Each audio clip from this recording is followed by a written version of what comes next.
ब्राह्मण जागृती सेवा संघाच्या वतीने 12 नोव्हेंबर 2025 रोजी राज्याचे उपमुख्यमंत्री एकनाथराव शिंदे यांना समाज स्नेह पुरस्कार देऊन गौरवण्यात आले। या कार्यक्रमात पद्मश्री प्रसिद्ध अभिनेते मनोज जोशी यांना समाजभूषण पुरस्कार, सिद्धार्थ गाडगीळ यांना उद्योगरत्न पुरस्कार तर युवा गौरव पुरस्कार रचना रानडे या तरुणीस देऊन गौरवण्यात आले। पुरस्काराला उत्तर देताना उपमुख्यमंत्री म्हणाले की पूर्वी मला मुख्यमंत्री असताना सीएम म्हणायचे, पण मी स्वतःला कॉमन मॅन समजून काम केले। तळागाळातल्या गरीब होतकरू नागरिकांपर्यंत माझ्या सरकारच्या योजना व लाभ पोहोचला पाहिजे म्हणून 24/7 काम करत आहे। म्हणून जनतेने आम्हाला भरघोस मतदान करून सरकार बनवण्याची संधी दिली, तर यामुळेच आज आम्ही पुन्हा नव्या जोमाने जनतेची सेवा करत आहोत। नवीन सरकारमध्ये डीसीएम झालो आहे, तर मी डेडिकेटेड कॉमन मॅन म्हणून अधिक उत्साहाने काम करत आहे। मी सर्वसामान्य शेतकरी वारकरी कुटुंबात जन्माला आल्यामुळे गरिबीचे चटके मी अनुभवले आहेत। म्हणूनच राज्यातील शेवटच्या बिंदूपर्यंत पोहोचून मी व शिवसेना काम करत राहणार आहे, असे आवर्जून सांगितले। ब्राह्मण जागृती सेवा संघाने जो आज मला पुरस्कार दिला व या पुरस्कारासाठी योग्य समजले, त्याबद्दल ब्राह्मण जागृती सेवा संघाचे एकनाथ शिंदेंनी उत्तराच्या शेवटी आभार मानले। या सुंदर आखीव रेखीव कार्यक्रमाचे आयोजन ब्राह्मण जागृती सेवा संघाचे संस्थापक अंकित काणे यांनी केले। या प्रसंगी संपूर्ण टिळक स्मारक नागरिकांनी तुडुंब भरले होते। महाराष्ट्राने पाहिले, रात्रंदिवस आपण पायाला भिंगरी लावून आपण काम केलं आणि म्हणून विकासाबरोबर लोकाभिमुख कल्याणकारी योजना देखील आपण केल्या आणि त्याचं फलित या कामाची पोचपावती या महाराष्ट्राने तुम्ही सगळ्यांनी झालेल्या विधानसभेच्या निवडणुकीमध्ये दिली आणि 232 आमदार महायुतीचे निवडून आले। हा ऐतिहासिक दैदिप्यमान असा विजय कधी मिळाला नव्हता। 232 आमदार महायुतीच्या।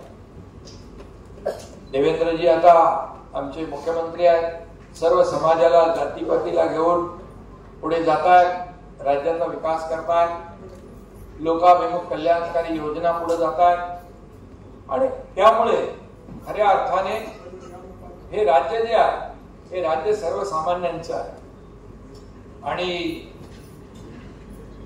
या देशाला पुढे घेऊन जाण्याचं काम देशाचे लोकप्रिय आणि यशस्वी प्रधानमंत्री नरेंद्र मोदीजी करतायत। पण आपण पाहतोय की आज इतर देशाची अर्थव्यवस्था डगमगली आहे, डबघाईला आली आहे। अशा परिस्थितीमध्ये आपली अर्थव्यवस्था 11व्या नंबरवरून 5व्यावरून 4थ्यावर आणली आहे। आता ती 3ऱ्यावर आणण्याचा संकल्प आपण घेतलेला आहे। ते सर्वसामान्यांच्या हितासाठी आणि त्यांच्या प्रगतीसाठीच केलं आणि म्हणून तळागाळातल्या कार्यकर्त्याला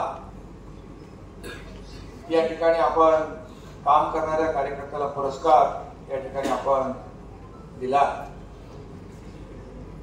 खरं म्हणजे यामुळे कार्यकर्त्यांना प्रेरणा मिळेल, आणखी ऊर्जा मिळेल, बळ मिळेल आणि समाजामध्ये काम करणारे कार्यकर्ते वाढतील। आणि शेवटी कोणीतरी पाठीवर शाबासकीची थाप दिली की आणखी त्याची जबाबदारी वाढते आणि त्यामुळे अशा प्रकारच्या पुरस्कार ही समाजाची आणि काळाची गरज आहे। आणि मी नेहमी सांगतो की कुठलाही पुरस्कार किंवा कोणी काहीतरी शाबासकी देईल म्हणून मी कधीच काम केलं नाही। बगरे गुरुजी जिथं कमी तिथं आम्ही असं काम करण्याची माझी पद्धत आहे। जिथे गरज असेल, जिथे संकट दिसेल, तिथं मग दिवस रात्र न बघता न घाबरता हा एकनाथ शिंदे पोहोचला। म्हणजे जिथे संकट, जिथे आपत्ती, तिथे तुमचा एकनाथ शिंदे। अशाच नवनवीन बातम्या व घडामोडी पाहण्यासाठी आमच्या चॅनलला लाईक, शेअर व सबस्क्राईब करा। टॉप न्यूज पुणे जाहिराती व बातम्या देण्यासाठी संपर्क मुख्य संपादक कैलास गायकवाड।